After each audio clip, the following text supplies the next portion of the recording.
इन इन बच्चों के लिए हम पेड़, पानी और ये जो ग्लेशियर बचा रहे हैं? मैं तो कहता हूं ग्लेशियर को पिघल जाने दीजिए, डूब के मर जाएंगे।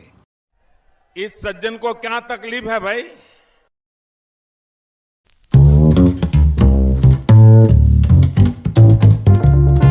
अब समझो सब आसान भाषा में।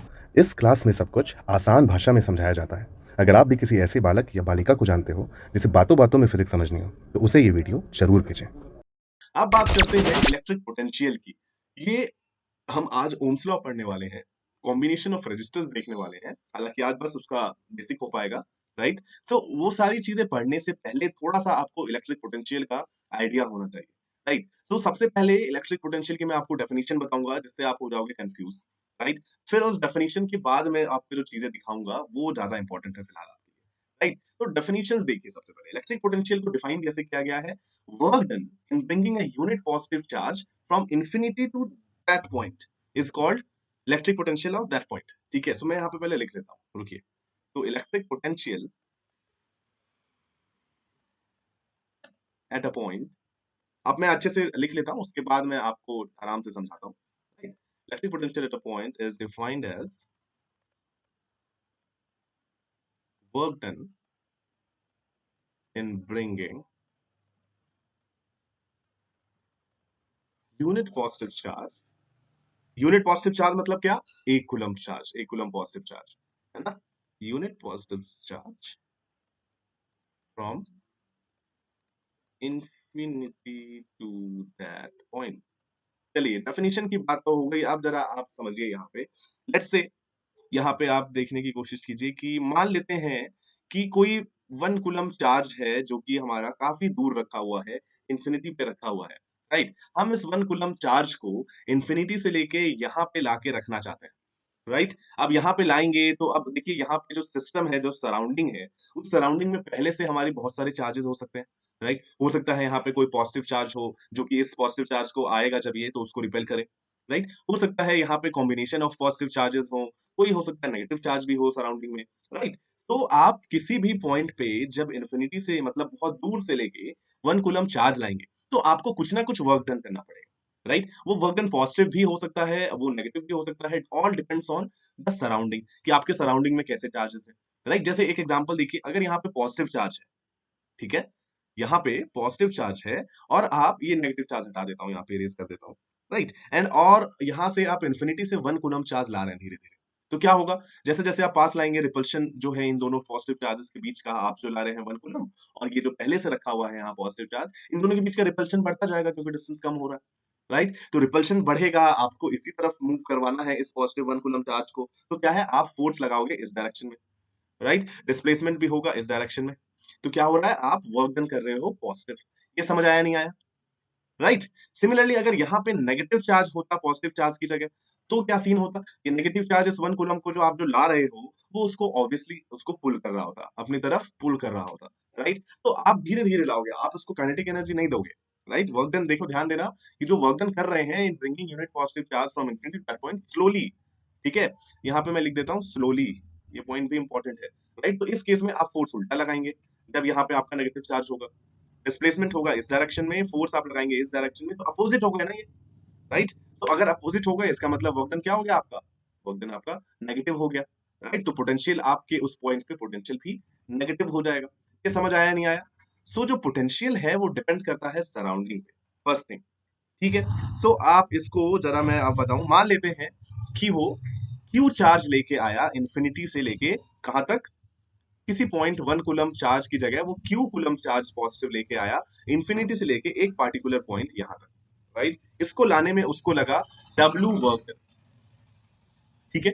डब्ल्यू वर्क डन उसने किया क्यू को इंफिनिटी से वहां तक लाने में। तो definition according to electric potential क्या है कि 1 कूलम्ब पे कितना हो, तो वर्क डन में कैसे लिख सकता हूं, पोटेंशियल कितना है, पोटेंशियल को हम वी से डिनोट करते हैं, ठीक है, वी, क्योंकि इसकी यूनिट वोल्ट्स है, based on the scientist Volt, है ना।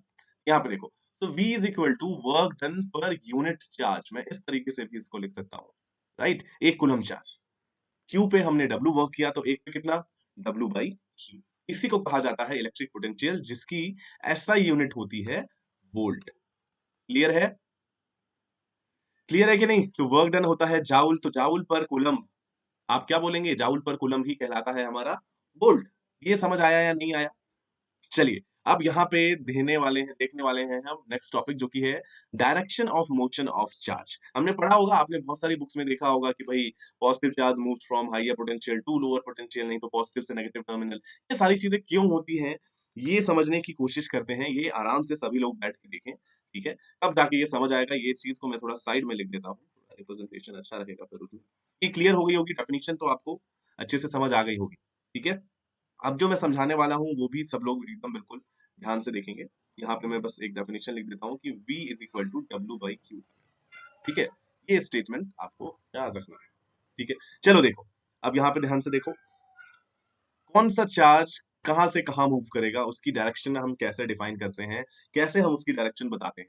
तो अभी हम प्रूफ करने की कोशिश करेंगे, बाद में क्या करेंगे, बाद में याद कर लेंगे स्टेटमेंट्स, राइट। यहाँ पे देखो, मान लो यहाँ पे मैंने एक पॉजिटिव चार्ज रखा, क्लियर है, ये हमारा एक पॉजिटिव चार्ज है, और एक छोटा सा 1 कूलम चार्ज मैं इंफिनिटी से इसके पास ला रहा हूं। तो मैं पहले 2 पॉइंट्स बना देता हूं, मान लेता हूं ये पॉइंट ए है, ये पॉइंट बी है, राइट। अब देखो, आप सभी लोगों को पता है, एकदम ध्यान से सुनना, ठीक है।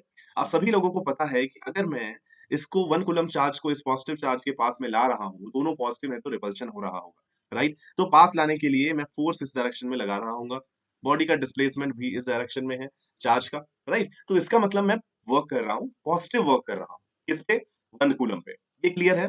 अब एक बात बताओ, मैं इस 1 कूलम को लाके बी तक रख रहा हूं, तो मान लो मैंने कुछ वर्क किया। फिर मैं इस 1 कूलम चार्ज को इन्फिनिटी से लाके ए तक रख रहा हूं, उसमें मैंने कुछ वर्क किया। किस केस में वर्क मुझे ज्यादा करना पड़ा होगा, जिसमें डिस्प्लेसमेंट ज्यादा हो, राइट। सो ऑब्वियस सी बात है कि 1 कूलम चार्ज को अगर मैं इन्फिनिटी से लाके ए तक रखूं, तो मुझे वर्क डन ज्यादा करना पड़ेगा। And as per definition of electric potential, क्या कहता है इलेक्ट्रिक पोटेंशियल का डेफिनेशन, कि work done per unit charge, right. यही होता है इलेक्ट्रिक पोटेंशियल। तो बताओ किस पॉइंट का पोटेंशियल ज्यादा होना चाहिए, ए का या बी का। वर्क डन मैंने किस में ज्यादा किया, वर्क डन मैंने उस 1 कूलम चार्ज को ए तक पहुंचाने में ज्यादा किया। मतलब अगर ए का पोटेंशियल VA है एंड बी पॉइंट का पोटेंशियल VB है, तो मैं बोल सकता हूं ना कि VA is more than VB, क्योंकि मुझे ज्यादा वर्क डन करना पड़ेगा ए तक पहुंचाने में। ये समझ आया या नहीं आया?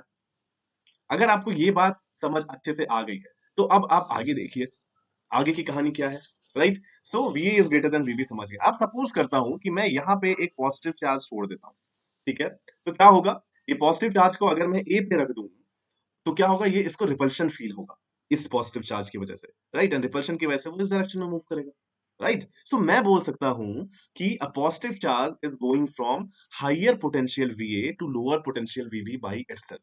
ये आपको समझ आया या नहीं आया?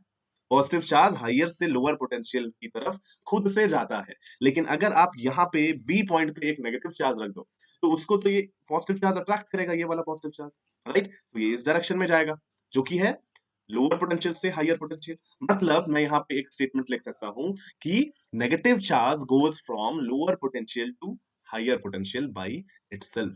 समझ आया ये स्टेटमेंट आपको?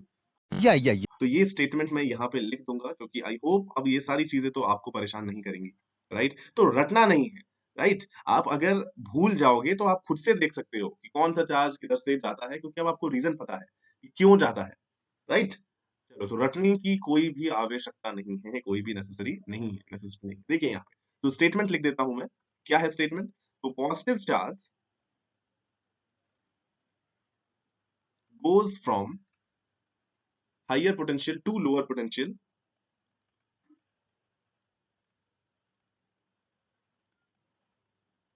To lower potential by itself. ये ठीक है, कोई परेशानी नहीं इसमें किसी को। सिमिलरली नेगेटिव चार्ज के लिए क्या लिख सकते हैं कि negative charge moves from lower potential to higher potential by itself, है ना।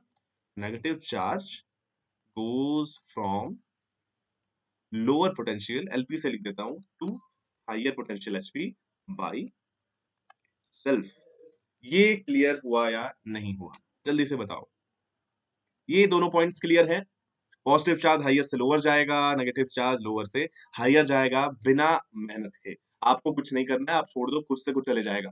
जैसे आप पानी ऊपर से गिराते हो ना, तो खुद से नीचे आ जाता है पानी, आपको नीचे से ऊपर ले जाने में पंप लगाना पड़ता है, राइट। यही काम यहाँ पे भी हो रहा है। चलिए, सो अब देखते हैं बैटरी क्या काम करती है, एंड ये EMF इलेक्ट्रोमोटिव फोर्स क्या होता है। इलेक्ट्रोमोटिव फोर्स को क्या लिखते हैं, EMF भी लिखते हैं, राइट। सो ये क्या होता है, जरा इस बात पे गौर करते हैं।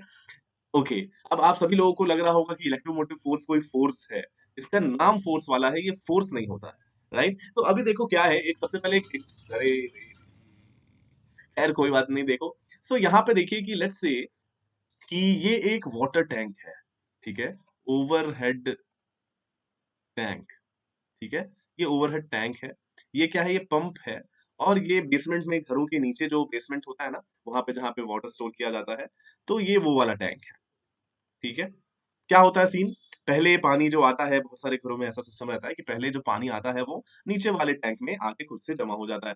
फिर आपके जो छत पे, टेरेस पे जो एक टैंक रखा हुआ रहता है, वहां पे पानी आपको पहुंचाना होता है, तो आप फिर पंप ऑन करते हैं एंड वो नीचे से ऊपर ले जाता है पानी को, राइट। ये समझ आया आप लोगों को, वो इस तरीके से पानी को नीचे से ऊपर ले जाता है। लेकिन आप ध्यान दीजिए कि आपको नीचे से ऊपर ले जाने के लिए तो पंप की नीड पड़ी, पड़ी कि नहीं पड़ी। लेकिन जब आप ऊपर पानी को नीचे लाने की कोशिश करते हैं, तो आप क्या करते हैं, आप सिंपली इस तरीके से अपने घर का किसी भी पोर्शन का आप नल ऑन कर लेते हैं, राइट। और जैसे ही आप कहीं पे टैप खोलते हैं, पानी खुद ब खुद ऊपर से नीचे आ जाता है, राइट। सो यहाँ पे क्यों ऐसा हो रहा है, देखिए, हमने पोटेंशियल एनर्जी पढ़ी थी, gravitational potential energy, right. Gravitational potential energy का क्या सीन था कि जो चीज ज्यादा हाइट पे रखी गई है, उसकी ग्रेविटेशनल पोटेंशियल एनर्जी ज्यादा होती है, राइट। अब आप किसी भी चीज को अगर हाइट से गिराओगे तो वो नीचे ही गिरती है, राइट। अब आप बोलेंगे ठीक है, ग्रेविटी की वजह से नीचे गिरती है, लेकिन मैं इसको ऐसे भी तो बोल सकता हूँ कि the pen is going from higher potential to lower potential by itself. मतलब बोल सकता हूँ कि नहीं बोल सकता हूँ, ये हायर पोटेंशियल से लोअर पोटेंशियल में खुद ब खुद जा रही है। लेकिन जब मैं इसको लोअर पोटेंशियल से हायर पोटेंशियल पे ले जाना चाहता हूँ, तो मुझे वर्क करना पड़ रहा है। समझ आ रहा है ना। ठीक इसी तरीके से कुछ काम होता है बैटरी का भी। देखो, बैटरी का काम थोड़ा अच्छे से समझो। बैटरी को हम लोग इतना अंडर एस्टिमेट करते हैं, बैटरी बहुत मेहनत का काम करती है। ये देखो, जैसे सपोज बैटरी का पहले तो आप सिंबल देख लें, राइट। ये सेल का सिंबल है, राइट, एक बड़ा एक छोटा, इस तरीके से हम लाइन बना देते हैं। ये जो बड़ी वाली लाइन होती है, ये कहलाता है, इसको हम रिप्रेजेंट करते हैं इससे पॉजिटिव टर्मिनल को, राइट। एंड जो छोटी वाली लाइन है, वो हमारा नेगेटिव टर्मिनल रिप्रेजेंट करने के लिए काम आता है, राइट। सो मान लो ये हमने बैटरी लगा दी, और ये ऐसे ही सबसे सिंपल सा एक इलेक्ट्रिक बल्ब लगा के मैंने एक सर्किट यहाँ पे बना दिया, राइट। अब आप लोगों ने अभी अभी पिछले पेज में देखा कि जब कोई भी पॉजिटिव चार्ज होगा, वो हायर से लोअर पोटेंशियल मूव करेगा, and negative charge lower to higher potential. तो यहाँ पे positive terminal is at higher potential, है ना, and negative terminal is at lower potential. तो अगर मैं किसी एक पार्टिकुलर इलेक्ट्रॉन की बात करूं, तो वो इस नेगेटिव टर्मिनल से शुरू होगा और जाके वो पॉजिटिव टर्मिनल पे खुद ब खुद पहुंच जाएगा, lower potential to higher potential. ये समझ आया आप लोगों को, ठीक है। लेकिन जब वो हायर पोटेंशियल वाले positive, yes Manoj Kumar, welcome to my class. अब जब वो हायर पोटेंशियल वाले टर्मिनल पे पहुंच जाएगा, तो हायर से लोअर कैसे जाएगा भाई, इलेक्ट्रॉन्स को तो फिर से वापस सर्कल कंप्लीट करना है ना। सो बैटरी के अंदर जब उसको हायर से लोअर पोटेंशियल पे जाना पड़ेगा, उस केस में क्या होगा, बैटरी के अंदर की जो केमिकल रिएक्शंस होती हैं, राइट, वो केमिकल रिएक्शंस ये सेपरेट करती हैं उसको, इस इलेक्ट्रॉन को वापस हायर पोटेंशियल से लोअर पोटेंशियल ले जाया जाता है, राइट। तो ऑब्वियसली बैटरी वर्क कर रही है, राइट। तो बैटरी का समझ आया काम की नहीं समझ आया। Battery is actually doing the work in making electrons move from higher potential. मैं यहां पे लिख देता हूं, battery is responsible for making electrons move from higher potential to lower potential inside the battery, है ना। बैटरी के अंदर इलेक्ट्रॉन्स को हायर से लोअर पोटेंशियल तक ले जाने का काम बैटरी के अंदर की केमिकल रिएक्शंस करती हैं, समझे। धीरे धीरे क्या होता है, केमिकल रिएक्शंस जब बार बार कंटिन्यू होता रहता है, तो केमिकल रिएक्शंस ऑब्वियसली थोड़ी वीक हो जाती हैं, राइट। वो रिवर्सिबल केमिकल रिएक्शंस होती हैं, लेकिन आपने केमिस्ट्री में देखा होगा, धीरे धीरे रिवर्सिबिलिटी थोड़ी कम होने लगती है, और इसीलिए हमारी बैटरी वीक होती रहती है, राइट। सो ये तो काम हो गया, and this is because of, this happens, ये भी लिख देता हूं, this happens because of chemical reactions taking place, chemical reactions taking place inside the battery। ये सबको क्लियर हुआ या नहीं हुआ, जल्दी से मुझे बताएं, राइट। सो बैटरी का काम तो आप लोगों को समझ आ गया, it is just like the pump, है ना। पंप जिस तरीके से लोअर पोटेंशियल से, यहाँ पे पंप का क्या काम था, लोअर पोटेंशियल से हायर पोटेंशियल ले जाना, पानी को। बैटरी क्या कर रही है, जो इलेक्ट्रॉन लोअर से हायर खुद ब खुद जाती है, लेकिन हायर से लोअर ले जाने के लिए काम करना पड़ता है, वो काम बैटरी कर रही है। ठीक है, तो बैटरी का काम आप समझ गए। अब बात करते हैं कि ये ईएमएफ ऑफ अ बैटरी क्या चक्कर होता है, ईएमएफ क्या होता है, राइट। सो देखिए, अगर मान लो कि क्यू चार्ज को हायर पोटेंशियल से लोअर पोटेंशियल ले जाने में बैटरी ने डब्ल्यू वर्क किया, राइट। तो एक यूनिट चार्ज को ले जाने में कितना वर्क डन करेगा, वही कहलाता है इलेक्ट्रोमोटिव फोर्स, राइट। सो ये किस तरीके से डिफाइन होगा, देखो, EMF is also defined as work done in moving a unit charge from 1 coulomb charge from higher potential to lower potential. आप इसको भी इस तरीके से ही डिफाइन करते हैं, राइट। तो आपको देख के लग रहा होगा कि ये जो फॉर्मूला है ईएमएफ का और पोटेंशियल का, ये बहुत ही ज्यादा सेम है, राइट। फॉर्मूला सेम लग रहा है कि नहीं लग रहा है, इसीलिए बच्चे कंफ्यूज, इसकी भी यूनिट जो आएगी वो भी वोल्ट ही आएगी, राइट। इसलिए बहुत बार बच्चे कंफ्यूज हो जाते हैं ईएमएफ में, ईएमएफ ऑफ अ बैटरी में एंड पोटेंशियल डिफरेंस में। हालांकि मोस्ट ऑफ द केसेस में अभी 10th क्लास में आपको यही पढ़ना है कि ईएमएफ और बैटरी का जो पोटेंशियल डिफरेंस है वो आपको हमेशा सेम मिलने वाला है, राइट। लेकिन जब आप आगे 12th क्लास में और क्वेश्चंस करेंगे तो उसमें क्या होगा, उसमें ईएमएफ और पोटेंशियल डिफरेंस बैटरी का अलग अलग हो जाएगा। But not to confuse you, थोड़ा सा और मैं आपको बता देता हूँ, राइट, कि अभी आपको ईएमएफ और पोटेंशियल डिफरेंस इक्वल इसलिए होता है क्योंकि आपकी सारी बैटरीज आइडियल बैटरीज होंगी, राइट। आइडियल बैटरीज के केस में क्या होता है, उनका इंटरनल रेजिस्टेंस जीरो रहता है, ये जो इंटरनल रेजिस्टेंस है वो जीरो रहेगा। लेकिन जब आपकी बैटरी में कुछ इंटरनल रेजिस्टेंस भी हो, भाई कुछ तो रेजिस्टेंस होता है ना हर चीज में, आइडियल सिचुएशन थोड़ी ना है, रेजिस्टेंस तो होगा हर चीज में। सो अगर रेजिस्टेंस है, उसकी वजह से अगर मैं इन दो बैटरी के इन दो टर्मिनल्स की बात करूं, तो ईएमएफ, तो ये दोनों टर्मिनल्स की बात हो रही है, राइट। लेकिन जो टोटल पोटेंशियल डिफरेंस होगा वो अलग हो जाता है, राइट। वो डिपेंड करता है बैटरी चार्ज हो रही है कि डिस्चार्ज हो रही है, बहुत सारी चीजें हैं। खैर, आप अभी फिलहाल इतना ना सोचें, आपको क्या देखना है, ईएमएफ होता है डब्ल्यू बाई क्यू।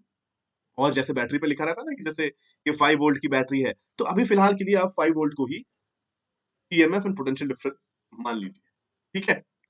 चलिए, ओ ओ ओ, अब देखो यहाँ पे जो मैंने अपनी पूरी थ्योरी लिख दी उसके नीचे क्या आ गया, उसके नीचे ये सारी चीजें आ गई। तो ऐसा करता हूँ, मैं ये सारी चीजों को इरेज कर देता हूँ जो भी मैंने यहाँ पे किया है, ठीक है। आप डेफिनेशन देख लीजिए यहाँ पे जो पहले से मैंने लिख के रखी थी, राइट। क्या थी डेफिनेशन, देखिए, the influence that makes current flow from lower to higher potential inside the battery is called EMF. If W is the work done by the battery in taking a charge Q from negative terminal to positive terminal, then work done per unit charge is called EMF। यही चीज हमने लिखी थी इस तरीके से, right. EMF कितना होता है, ईएमएफ होता है W बाई, राइट। सो उसी चीज को यहाँ पे स्टेटमेंट में लिखने की कोशिश की गई है।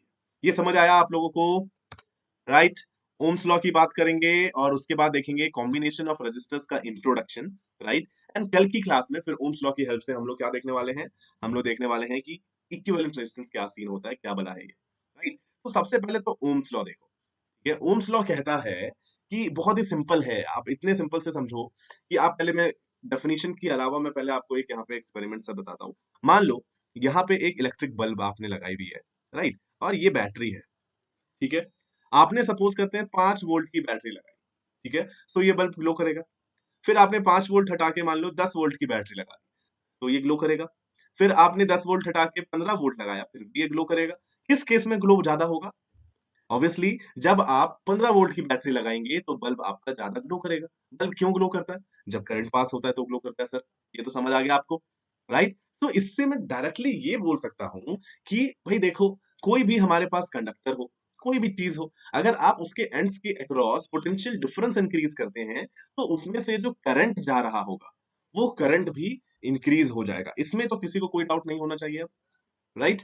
ऑब्वियस सी बात है ना, देखो, पोटेंशियल डिफरेंस बढ़ाओगे, पोटेंशियल डिफरेंस ही रिस्पॉन्सिबल है करंट के फ्लो के लिए, राइट। अभी अभी हमने देखा ना कि देखो, अगर दो पॉइंट्स का पोटेंशियल सेम हो, क्या पढ़ा था हमने, ये बताइए जल्दी से। अभी अभी हमने देखा था कि electrons move from lower potential to higher potential, right. And positive charge अगर मूव करेगा तो वो मूव करेगा higher potential to lower potential. अब अगर किसी दो पॉइंट्स के बीच में पोटेंशियल डिफरेंस ही ना हो तो ऑब्वियसली मोशन नहीं होगा, ऑब्वियसली करंट फ्लो नहीं करेगा, राइट। उसी को मैं इस तरीके से भी मैंने आपको समझाने की कोशिश की कि अगर आप पोटेंशियल डिफरेंस बढ़ा रहे हैं तो ज्यादा तेजी से करंट फ्लो करेगा, right. So more the potential difference more the current, बस यही ओम्स लॉ है, राइट। सो यहाँ पे ओम्स लॉ की स्टेटमेंट लिख देता हूं मैं, राइट।